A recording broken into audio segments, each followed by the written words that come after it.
Good morning, everyone, and thanks for joining us today, this week, for another Sutta study. So this morning we have Bhante Suddhaso, who will be sharing a Sutta from the Anguttara Nikaya with us. And if you'd like to follow along, you can click the link to read the Sutta online. And if you have questions at any time, feel free to type them in and we'll address them at the end of the talk. So at this time, I'll pass things over to Bhante Suddhaso for this morning's Sutta study.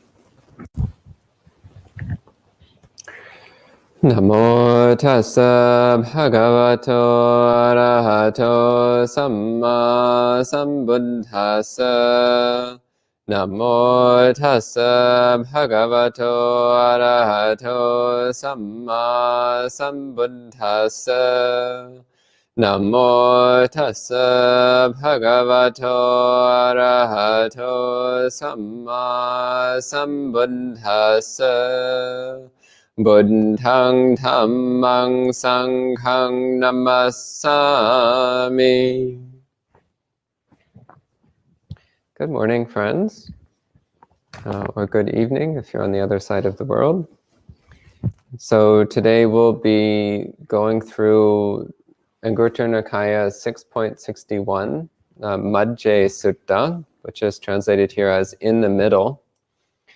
So this is another relatively short sutta, and as usual I'll read through it, and as I go through I'll give some explanations. Then at the end I'll take any questions that you might have. So please type in questions at any time during the talk, and I'll answer them at the end. So the sutta begins, "Thus have I heard. On one occasion, the fortunate one was dwelling at Varanasi, at Isipatana, in the Deer Park. On this occasion, many senior monks had returned from alms round after their meals, and while they were sitting together in the circle hall, this topic of conversation came up.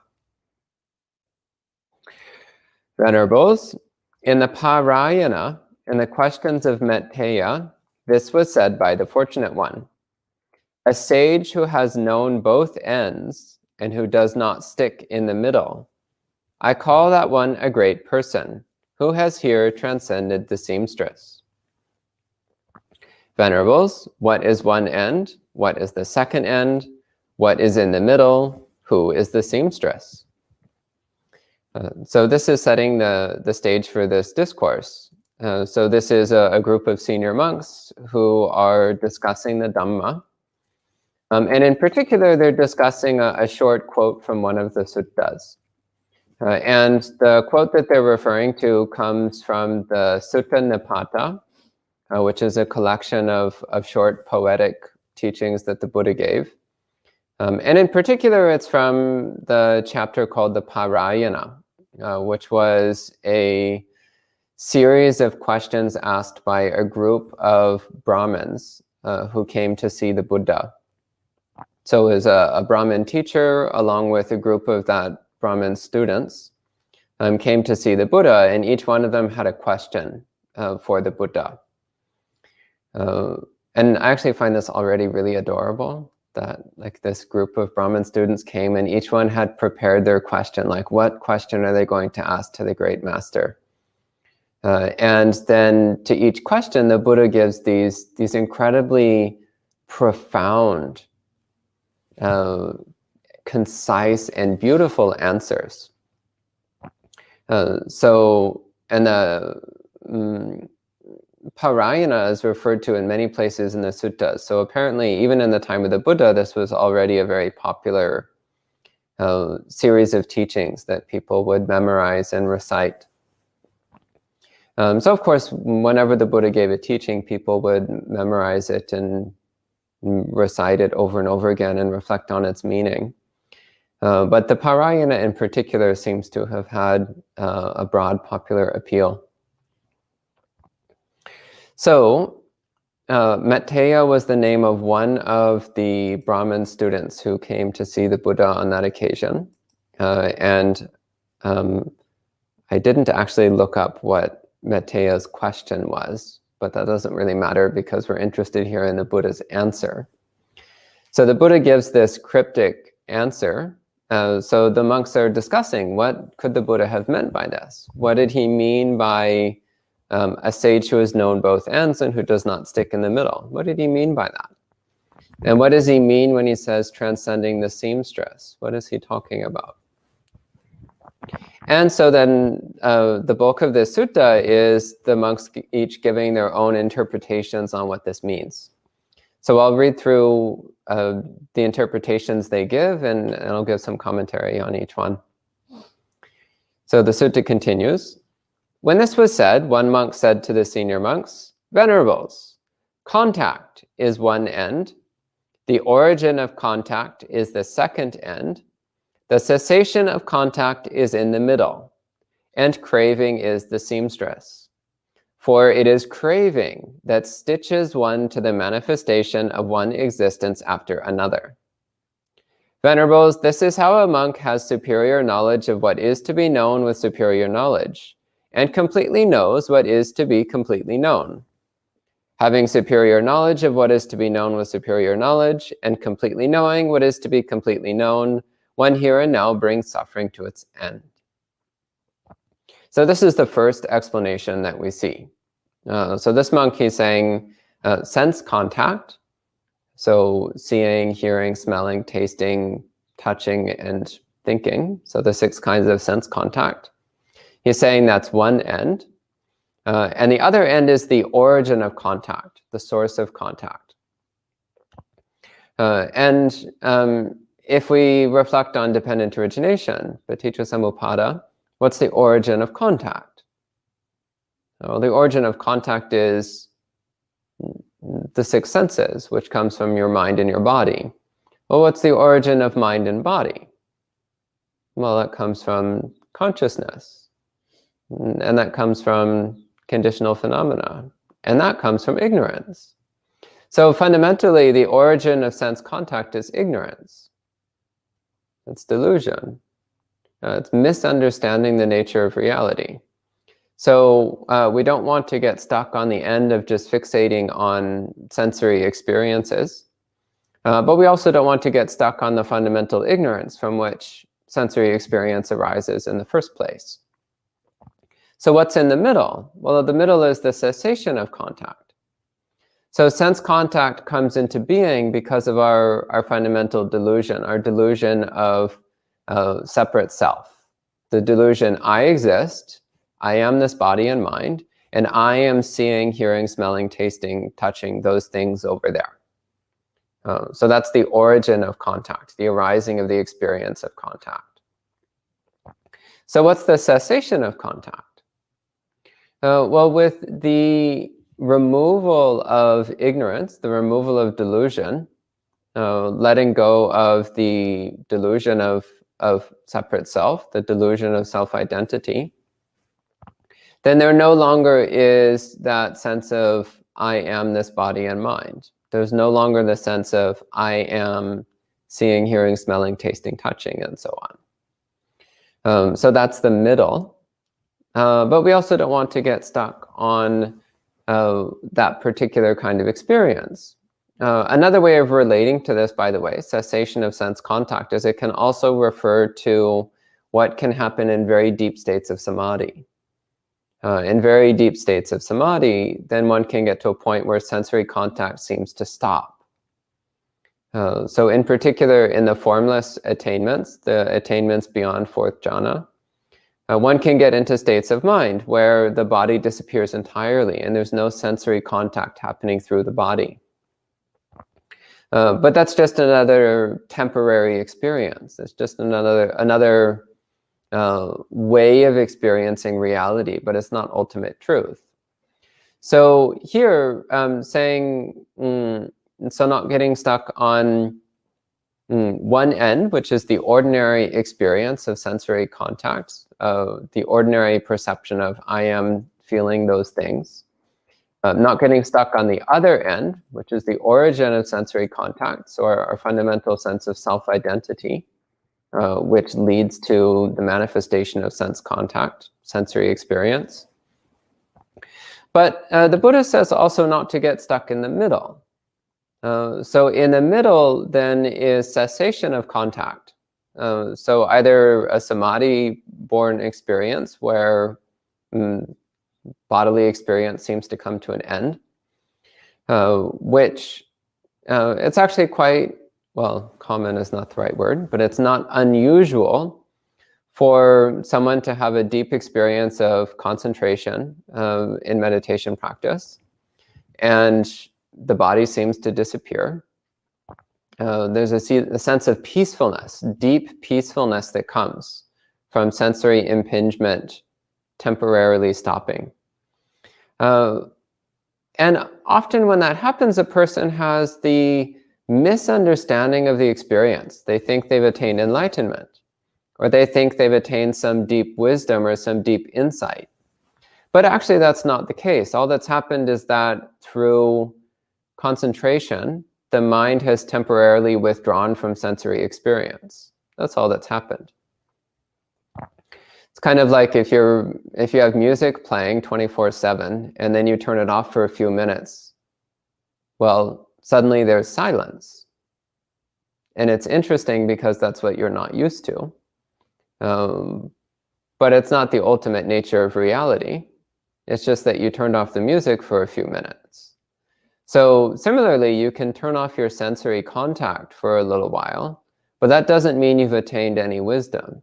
It doesn't mean you've come to any realization of ultimate truth. And it doesn't mean that you've purified your mind in any way. So not getting stuck on an experience of temporary cessation. And even if one is having a deeper realization, so cessation of sense contact in the sense of through relinquishing self-identity, one starts to relate to sensory experience as an impersonal phenomenon. If one takes that as being the sole truth, then one is also neglecting the ordinary conventional reality that most people are experiencing. So an awakened being, although they're not relating to the world in terms of self and other, an awakened being is fully aware that most people are. An awakened being is fully aware that most people are still relating to the world through this delusional framework. So it's not rejecting or ignoring the conventional experience that most people are having. So the Buddha still related to the world in the form of a human being.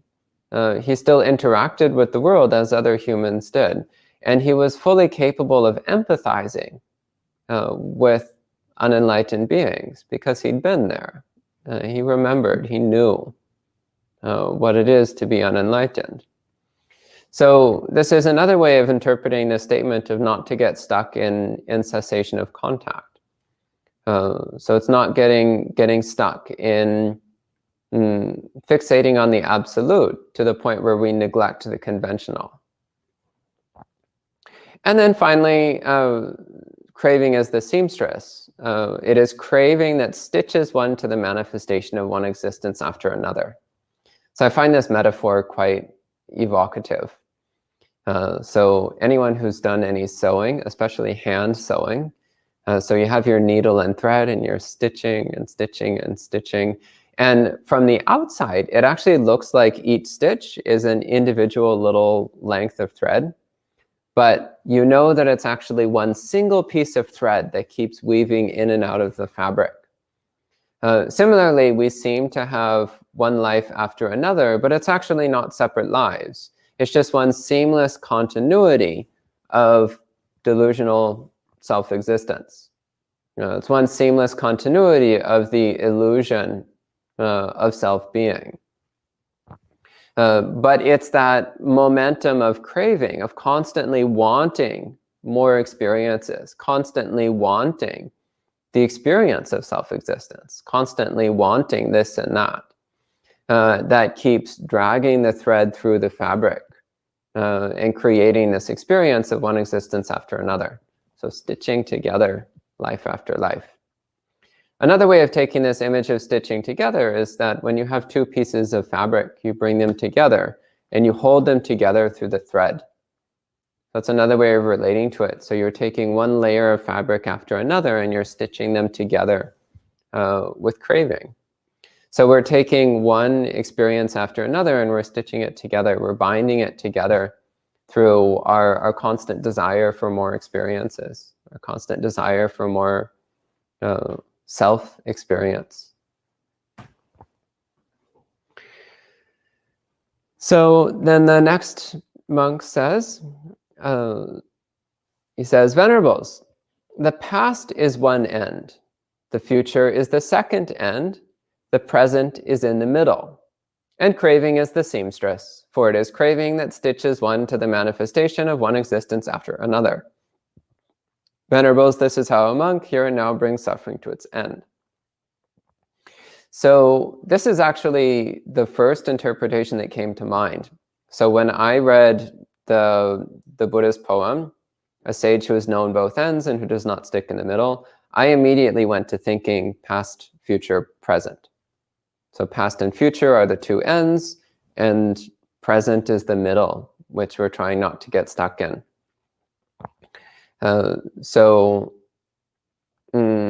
This one to me is one of the most straightforward and easy ways of interpreting this poem.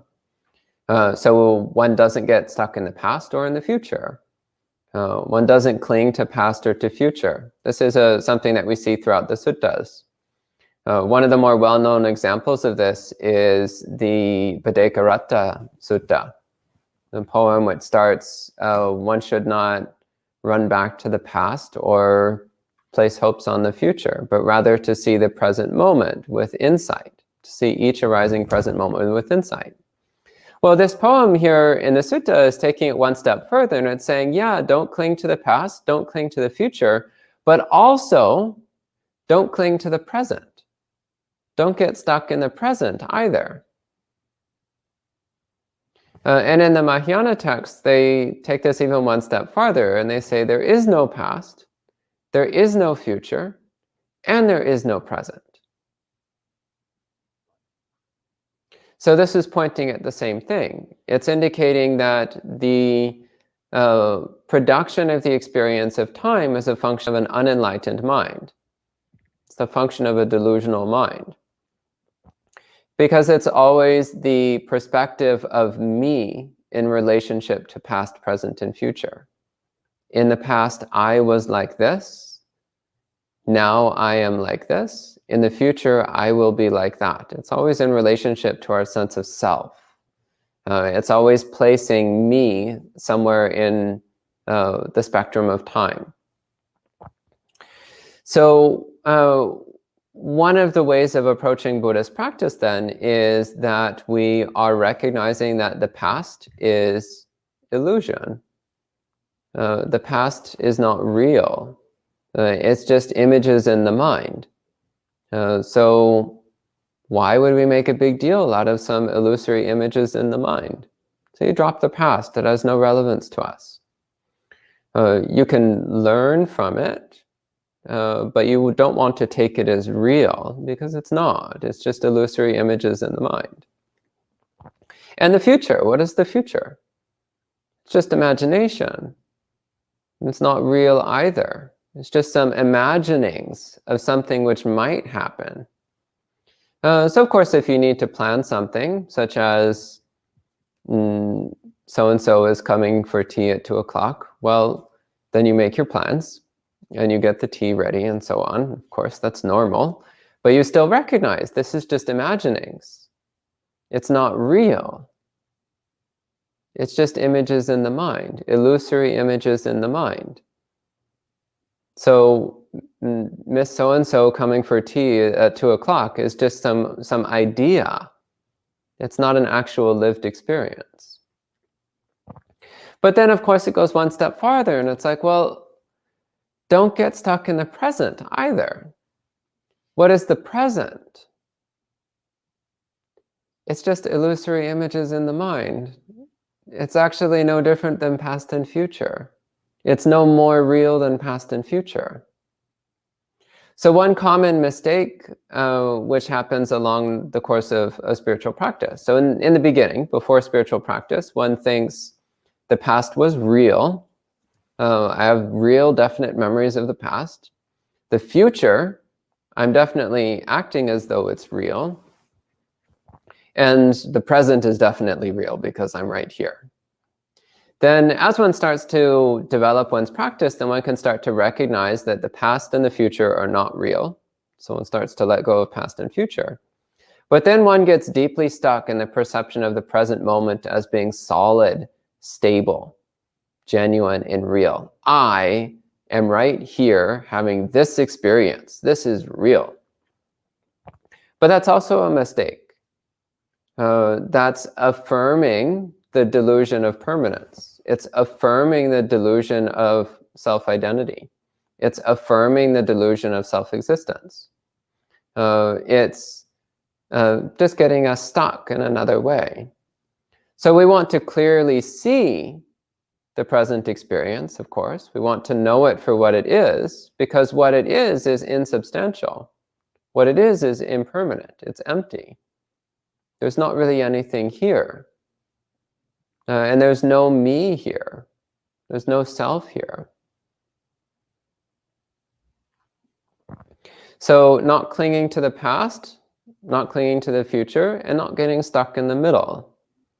And here again, the image of the seamstress, the thread of craving, weaving through past, present, and future, again, is quite evocative because it's this thread which stitches past to present and present to future, which binds it all together into this seeming continuity of unpleasant experience. Then the third interpretation, so another monk said to the senior monks, "Venerables, pleasant feeling is one end, painful feeling is the second end, neutral feeling is in the middle. And craving is the seamstress, for it is craving that stitches one to the manifestation of one existence after another." So this is another interpretation. So you have pleasant feelings on one end and painful feelings on the other end. And normally what we're doing as we go through our life is we're constantly bouncing between these two extremes of pleasant and unpleasant. We're trying to chase after pleasant things. We're trying to avoid unpleasant things.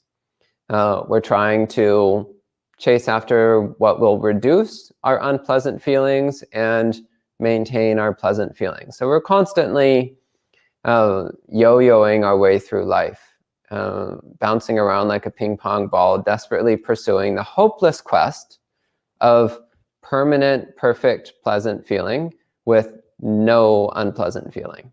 Utterly hopeless quest. There's no chance. Completely doomed. Failed from the beginning. And yet this is what we've been doing for countless hundreds of thousands of millions of lifetimes. We've been engaged in an utterly futile quest to have a completely pleasant life. So then as we engage in spiritual practice, we start to become increasingly aware of the third kind of sensation, which is neutral feeling, neither pleasant nor unpleasant. When neutral feeling is clearly known, then it becomes fascinating. And it has a certain subtle pleasantness all of its own. And it's the pleasantness of tranquility accompanied by mental clarity. So this is starting to edge into the direction of equanimity, the serene, sublime equanimity of knowing neutral sensation without the craving that accompanies pleasant feeling and the aversion that accompanies unpleasant feeling. So the equanimity that accompanies neutral feeling when it's seen clearly is quite enjoyable, which means it's easy to get stuck there. But it's easy to get stuck then in what is effectively just a state, a holding pattern.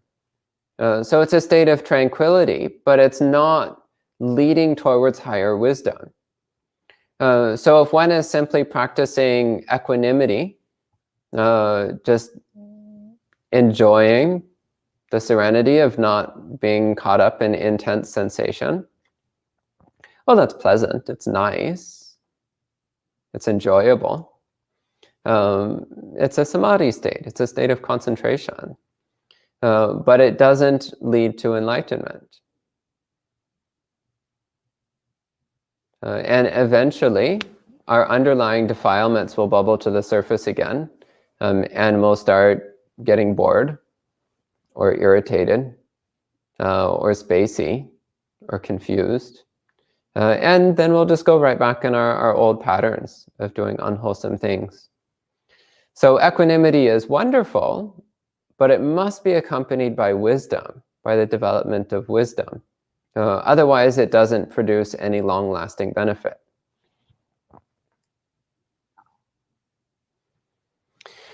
Then the next interpretation, another monk said to the senior monks, "Venerables, mind is one end, body is the second end, consciousness is in the middle, and craving is the seamstress, for it is craving that stitches one to the manifestation of one existence after another."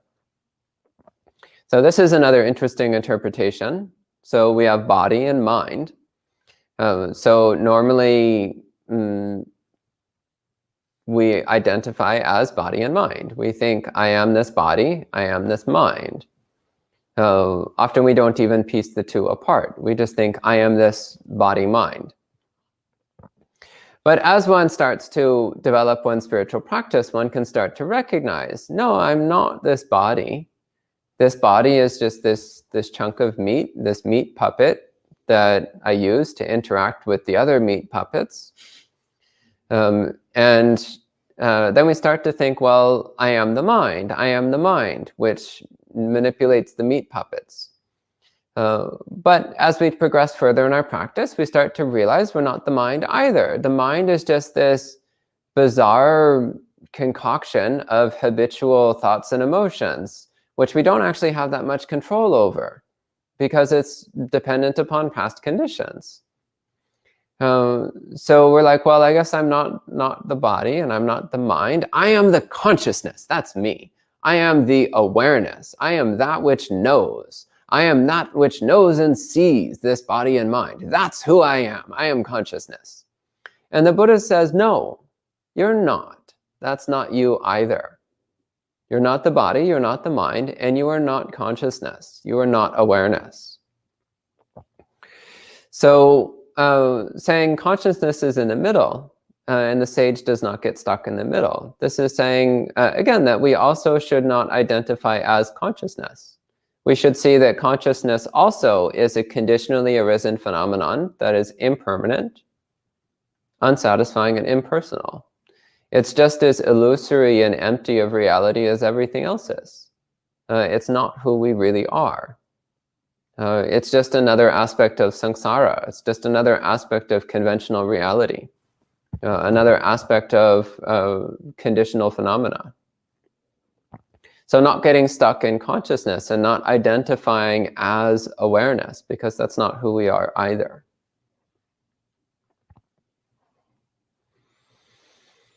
Then the next interpretation, another monk said to the senior monks, "Venerables, the 6 internal sense fields is one end, the 6 external sense fields is the second end, consciousness is in the middle, and craving is the seamstress." So this one, the 6 internal sense fields means eye, ear, nose, tongue, body, and mind. The 6 external sense fields means sights, sounds, smells, tastes, touches, and mental objects. So this is making that division of internal and external. So internal is our ability to be aware of sight, sound, smell, taste, touch, and so on. And the external is the outside world, which has this array of different kinds of objects which we're capable of perceiving. And then what links those together is, once again, consciousness. So this is a different way of relating to reality. So you have body, mind as the internal screen on which experiences can occur, or the lens through which one can look at experience. Then you have the world, which is composed of things that you can look at, that you can feel, that you can hear, and so on. So consciousness then, with this perspective, is peeking through mind and body, so using mind and body as a lens to look at the outside world. But this is, once again, just another way that we concoct a sense of self-identity and start attaching to things. So in the beginning, we tend to have a very superficial way of relating to the world. We're like, well, I am this body, mind, and I like those things, and I don't like those things, and I don't care about those things. But as we start to get a little further in our practice, we can start to recognize, well, there is an I, as in ocular organ, and it is seeing a sight, and I am the one who is aware of the eyes seeing sights. So in this way, we're at least starting to get a bit of distance. We're not identifying directly with the body, and we're not identifying directly with the process of seeing, the sights that are being seen, but there's still identification with the consciousness that is peering through body and mind to look at the outside world. So this is another thing that we want to be careful of. We want to be careful of, once again, this tendency to think, I am the one who is using this body-mind to look at the world. That's just another mistaken way of relating to things. Then the next one, this is the last of the examples that are given, the last of the interpretations that these monks presented. It says, another monk said to the senior monks, Venerables, self-identity is one end. The origin of self-identity is the second end. The cessation of self-identity is in the middle, and craving is the seamstress. For it is craving that stitches one to the manifestation of one existence after another. So this is also an interesting way of looking at things. So self-identity here in Pali is sakkaya. So commonly people know this term because one of the fetters that a stream enterer lets go of is sakkaya ditthi. So self-identity view. So self-identity view is the coarse perception of self, the coarse perception of I am body and mind, I am the five khandhas, I am the six senses. And the origin of self-identity, well, what's the origin of self-identity? Well, fundamentally, it's delusion and craving.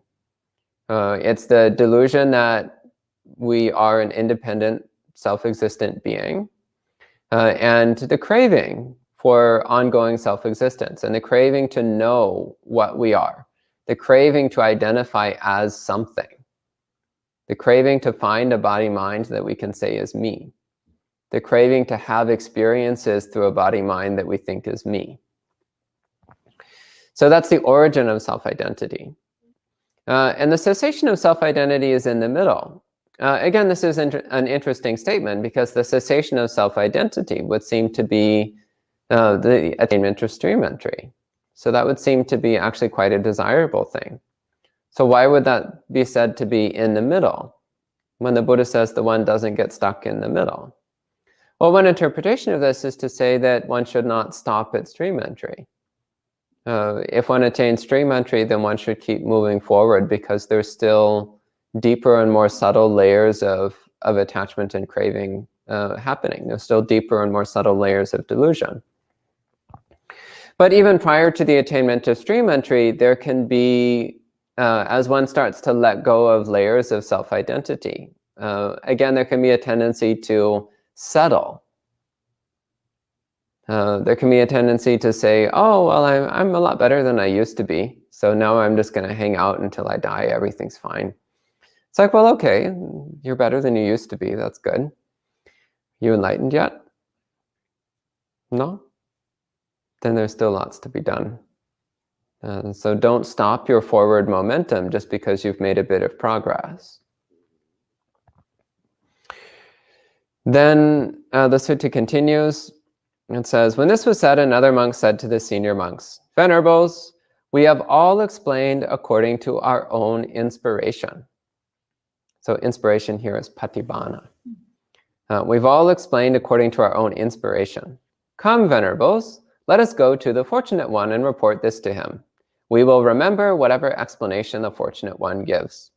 In other words, he's saying, let's go tell the Buddha about our conversation and see what he says.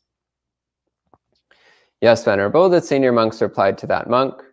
Then the senior monks went to the Fortunate One, paid respects to him, sat to one side, and reported the entire conversation to the Fortunate One.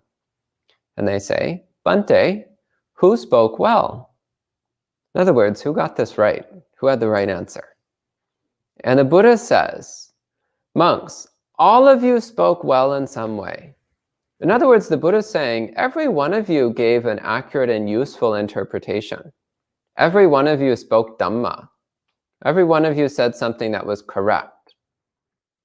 But he goes on, he says, however, as for what I was referring to in the Parayana, in the questions of Matthias, when I said this, a sage who has known both ends and who does not stick in the middle, I call that one a great person who has here transcended the seamstress. Listen to this and carefully pay attention. I will speak. In other words, the Buddha says, you all said something correct and useful, but now I'm going to tell you what I actually meant when I said that. Yes, Bhante, the senior monks replied to the Fortunate One. The Fortunate One said this, monks, contact is one end, the origin of contact is the second end, the cessation of contact is in the middle, and craving is the seamstress. For it is craving that stitches one to the manifestation of one existence after another. Venerables, this is how a monk... Oh, is that correct? Just checking the Pali. Well, actually it should be monks. He's talking to the monks at this point. He says, this is how a monk has superior knowledge of what is to be known with superior knowledge, and completely knows what is to be completely known, having superior knowledge of what is to be known with superior knowledge, and completely knowing what is to be completely known, when here and now brings suffering to its end. So that's the end of the sutta. And I must say, I actually found this a little bit disappointing because this wasn't my favorite interpretation of the different options that were being given. But keeping in mind, once again, that the Buddha said that every interpretation was correct in its own way. Every one was an accurate statement. But when the Buddha himself originally uttered this statement, this was what he was referring to. He was talking about sense contact and how sense contact comes into being. So seeing this process of sensory experience and what causes it. But then when we come to understand what the cessation of sense contact is, we don't want to get stuck in that. We don't want to think that cessation is reality. We don't want to get stuck in non-existence. So one of the suttas that we commonly recite here is the Kachanagota Sutta, which is centered around this very teaching, where the Buddha says, one who understands origin does not believe in non-existence, and one who understands cessation does not believe in existence. So in other words, when he's saying not to get stuck in the middle, not to get stuck in cessation of sense contact, he's saying that even if one is aware that all sense contact has the nature of cessation, that doesn't mean that nothing exists. There is still the apparent existence of phenomena. Things still have some kind of illusory, half-real existence. So you can't ignore conventional experience. You can't ignore conventional reality just because you've seen the cessation of conventional reality. So it's maintaining this awareness which encompasses both existence and non-existence, not getting stuck in one or the other. So commonly, before spiritual practice, we're all stuck in existence, in the belief that things really exist, that they're really real and solid. As our practice develops, then sometimes we flip into the opposite. We start believing that nothing is real, nothing exists, it's all fake, it's all a dream. But that's not quite accurate either. But rather, we need to develop a perspective which encompasses both and sticks in neither. So this is what the Buddha says he was referring to. when he uttered this little poem. So that's all I have to say about this discourse. At this time, if you have any questions or comments, please go ahead and I'll answer as best I can.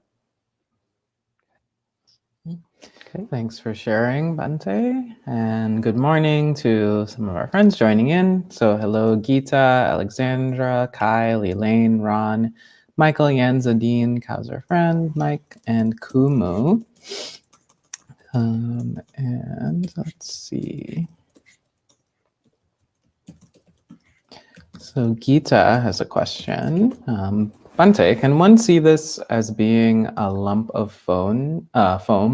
Nothing is there, all is impermanent and empty? Yeah, that's one way of relating to it. Yeah.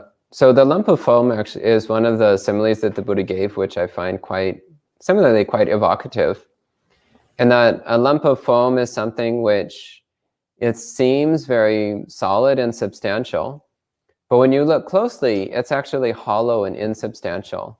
But that doesn't mean that there's nothing there.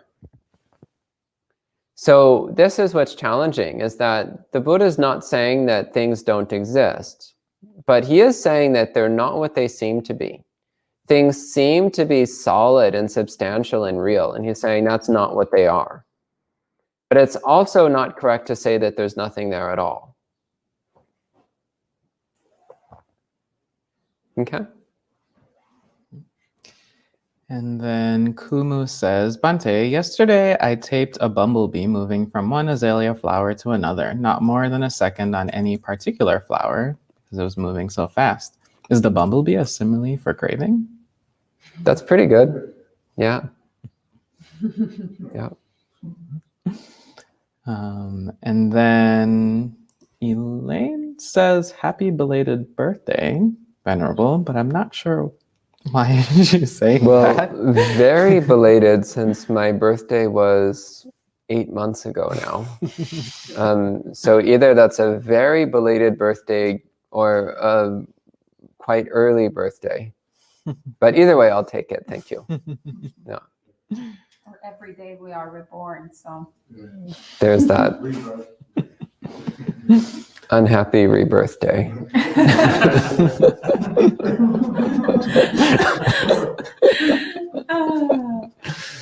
And then on Instagram, Nancy says, I've been trying to delight in simple beauty in order to cultivate presence because I've been so distracted. Can you talk more about cultivating both existence and non-attachment?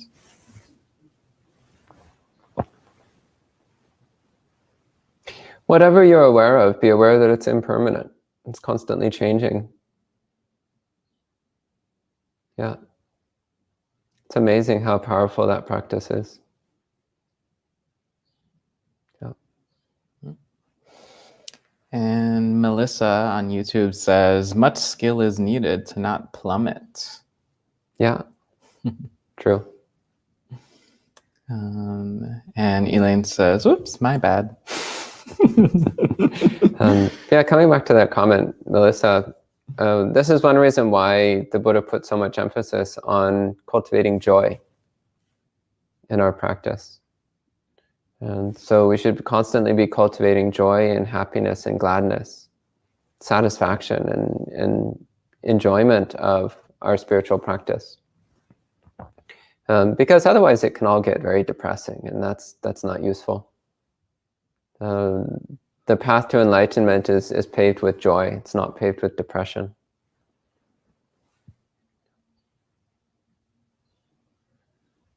Anything else? Mm-hmm.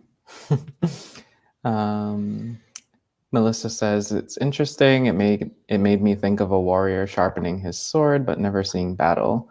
Early on, I thought of the old song, Stuck in the Middle with You. I also get visions of a tightrope walker. Tightrope walker is pretty good. And Michael says, I see that within each of these proffered interpretations is the understanding that craving is the key factor that holds us back. Is that right? Yeah, that's the common thread through every single interpretation, is they all have the same understanding that what keeps stitching us to one existence after another is craving. Yeah. And Amaranta says, thank you, Bhante. This has been very difficult to understand. I'll be watching this video again in the afternoon. Okay. Yeah. Also, they said, I recalled the Prajnaparamita with this sutta. Mm-hmm. Yeah. Yeah, it's actually really, really interesting. You can see how the Mahayana literature, much of it is just a natural extension of the Theravada suttas. It's not inventing any new concepts. It's just expressing things in a slightly different way. And Gita says, Bhante, are you thinking of having a virtual retreat on a weekend? It's coming up, yes, with Tamnisabo, and we'll put it today on the schedule.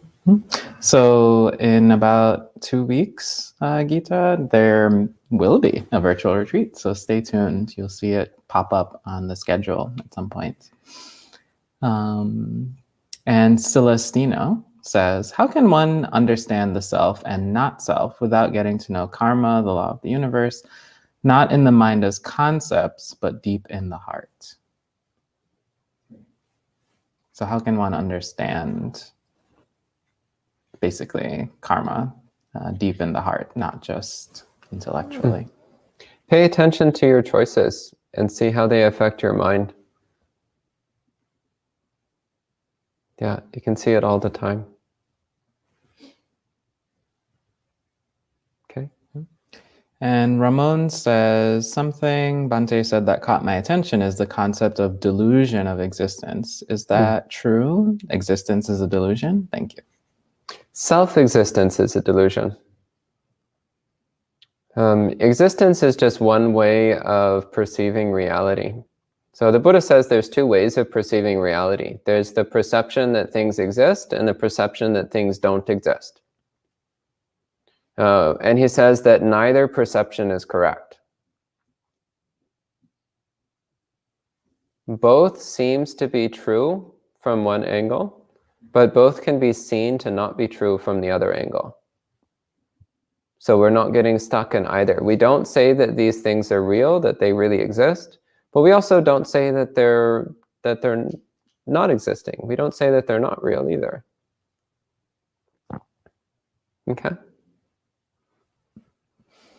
And Unknown says, Bhante, how important are the paramis for deliverance in this very existence? Well, I mean, there's actually 3 different forms of the paramis. So there's the 10 that we find in the Theravada commentaries. There's the more well-known list of 6 from the Mahayana canon, and then there's a slightly less well-known list of 10 from the Mahayana canon as well. So there's 3 different lists of paramis. I actually gave a talk a little while back comparing these 3 different lists. It's all just basic stuff. It's all just like these lists, they're all just lists of basic wholesome qualities, which of course you need to attain enlightenment. So yeah, definitely, of course the paramis are important. It's just the same stuff the Buddha talks about everywhere else. Renunciation and generosity and wisdom and samadhi, and it's just all basic Buddha stuff. So of course they're important.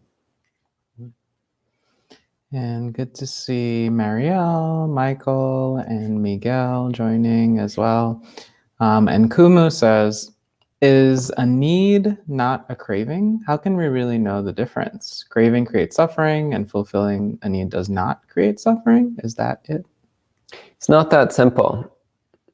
It's not that simple. So even when something is a genuine need, there can still be a strong craving involved. So it's not that simple. And also you need to really ask yourself, what do you mean by need? How do we define need? So need is always in relationship to a desired goal.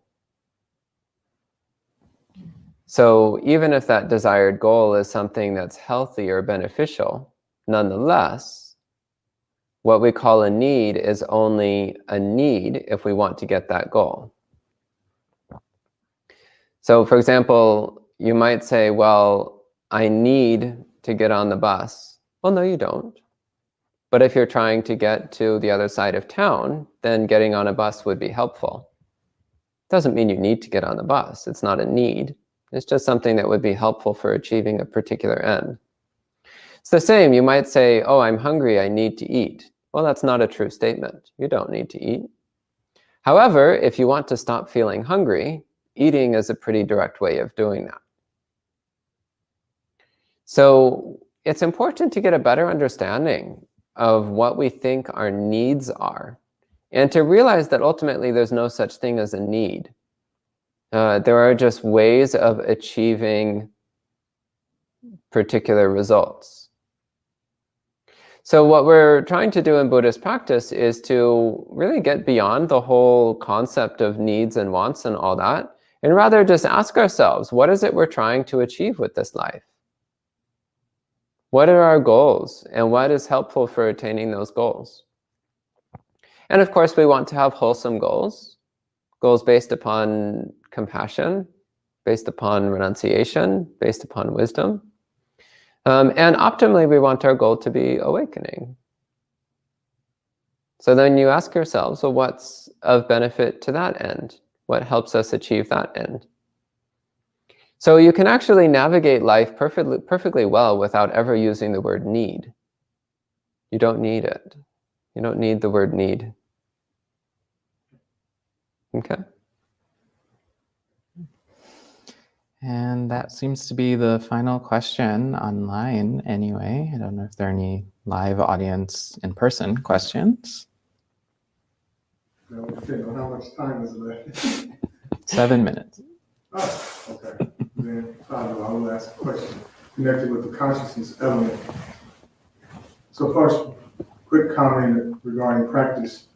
I am able, for a few seconds, there's a space, there's a way of relating to the world reality, where temporarily there's just awareness without necessarily my consciousness.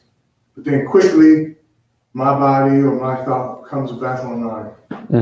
So that's regarding the consciousness experience. But in the Pali Canon, can you elaborate briefly on when the Buddha talks about consciousness without surface, without end, luminance all around, the Pambasa, and also consciousness without feature. So that always stuck out to me, where he makes this seeming exception to consciousness, that there's another type of consciousness that is not part of the aggregates, the vijnana, in the 5 aggregate list. It seems to be somewhat distinct, maybe entirely different type of consciousness. So Venerable Dongdai is asking about when the Buddha mentions consciousness without surface, without feature.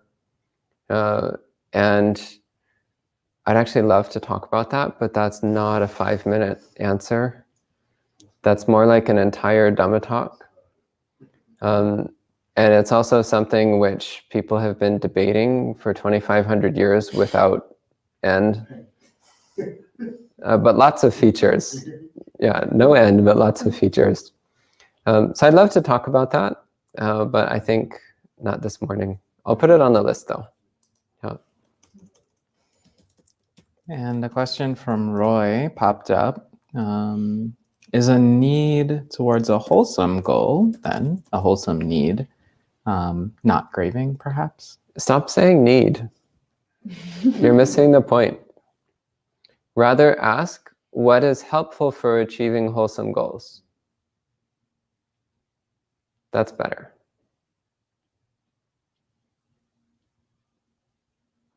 Yeah, the word need, it brings up, for me anyway, it brings up a sense of intense anxiety.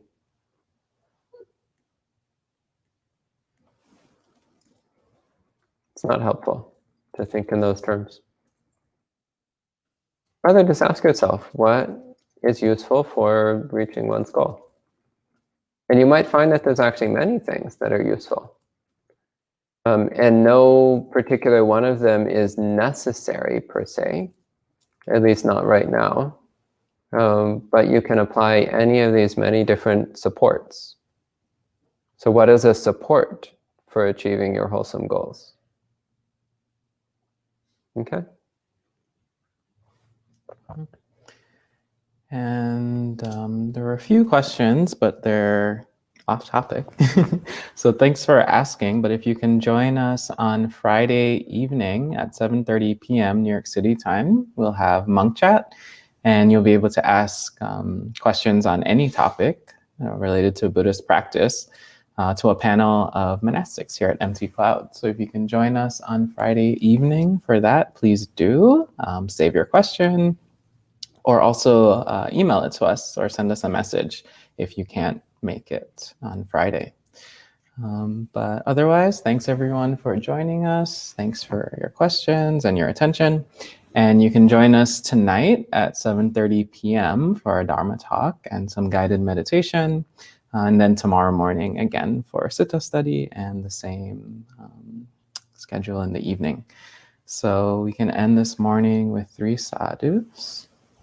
Sadhu, sadhu, sadhu. And enjoy the rest of your day.